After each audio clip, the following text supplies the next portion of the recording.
Hi guys, how's everyone doing? Good, I hope. And I don't mess around when I do reviews.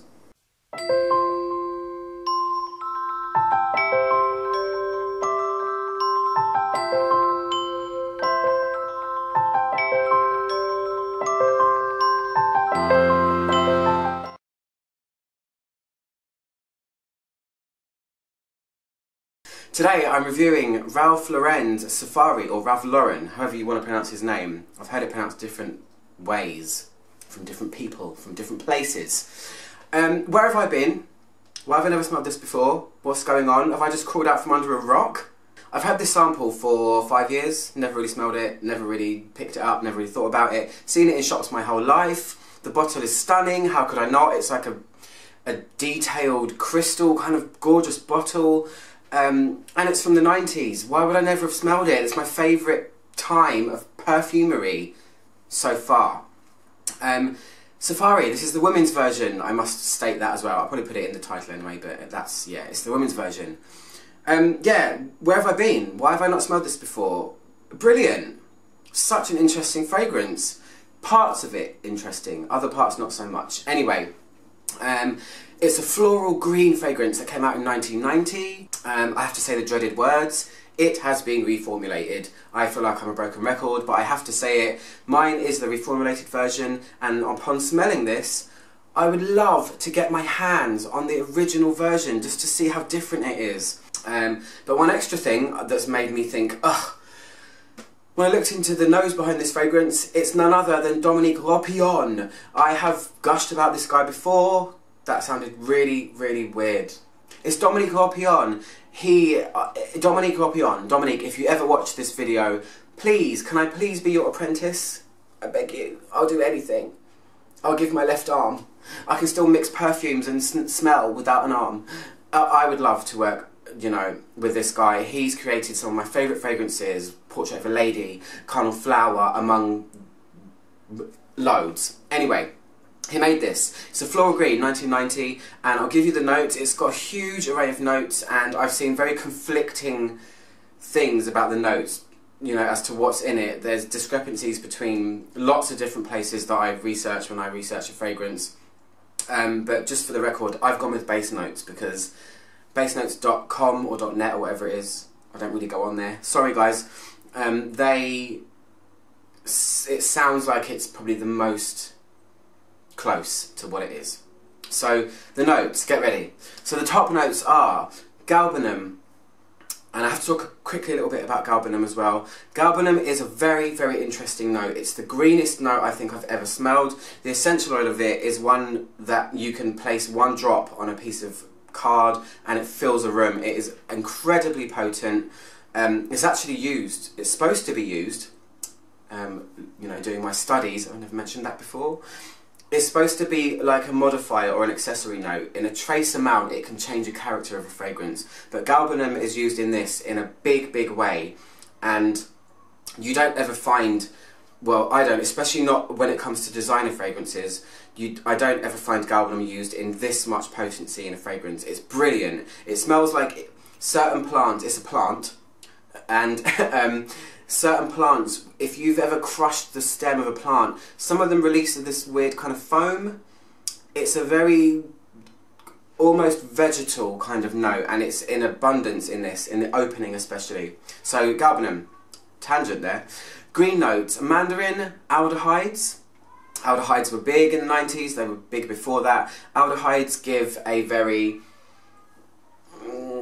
dare I say, sparkle, warmth, brightness to a fragrance, depending on what type's put in there. Then you've got hyacinth, orange, narcissus, which is also known as daffodil to me and you and some other people, if you don't know. And then blackcurrant. The heart notes are, why am I talking so fast? I feel like I need to get a lot out on this one. The heart notes are muguet, which is lily of the valley, it's a French word for lily of the valley, rose, carnation, orchid, honey and jasmine. And then the base notes are cedar, musk, vetiver, vanilla, amber, tonka, patchouli and styrax, which is also sometimes known as benzoin, which is a very light caramel kind of smell. So I've got quite a lot to say about this one, I really do, because in the leagues of fragrances that morph from one thing to another, this one pretty much takes the cake. It really does change from when it's wet to when it's dry. It's like two completely different fragrances. Completely. The opening, incredible. It's, where have I been? Why have I not smelled it? Where have you been? The opening is really, really incredible. It smells very, very, it smells expensive to me. You have a huge amount of Galbanum, so it smells very green. This is called Safari. It was themed on open spaces. Hotness. Not necessarily Africa as such, but yeah, I guess the theming of it to me really feels more apparent in the opening to the dry down. It's so different, but I'll get to that in a second. So yeah, like I was saying, the opening, huge amount of Galbanum, huge amount of greenness going on. It's planty, but what you get along with that is a very aldehydic and not typically, but typical of the 90s, very womanly, rich, kind of perfumey smell. It smells a little bit golden in the background, but the Galbanum, potato, is at the forefront with this. So you have this, just, I didn't expect it to smell like that. When I put it on my wrist the other day for the first time, I was so surprised. I didn't realise Ralph Lauren Safari smelled like this. Loads of Galbanum, and yeah, and it's got this, like I said, it smells very airporty. I know that's a very weird thing to say, but when you first step inside an airport and you go into the perfumery section, there's just that air of perfumeryness about it, and that's what's in here. It's a nondescript kind of thing, and I look at the notes and I really can never pick out what it is that I'm smelling apart from Galbanum. It's very well blended, there's a lot going on. Dominique Ropion is a master perfumer, so he knows how to blend things in and hide them in the background but still give a bit of character, no matter how small the amount. Yeah. It's very quick. The change is very, very quick. It's like a quick change artist. Done. What happens immediately is the side of the fragrance that I'm not the most fond of, yet it's still beautiful, is what comes forward straight away is, punches through almost, is a powdery feel. And where does this come from? Because I look at the notes all the time and it's not honey-like. It doesn't smell like jasmine. Maybe it's the rose. Rose can often give a really powdery feel, and this goes to a very powdery place. Not baby powder, not like a sweet kind of vanilla-y powdery smell. It's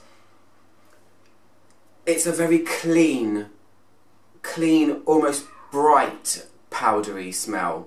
It's so different from the beginning, and if this stayed as it does when you first put it on your skin, maybe the original, the vintage version of it does, and that's why I'm so desperate to try and find some.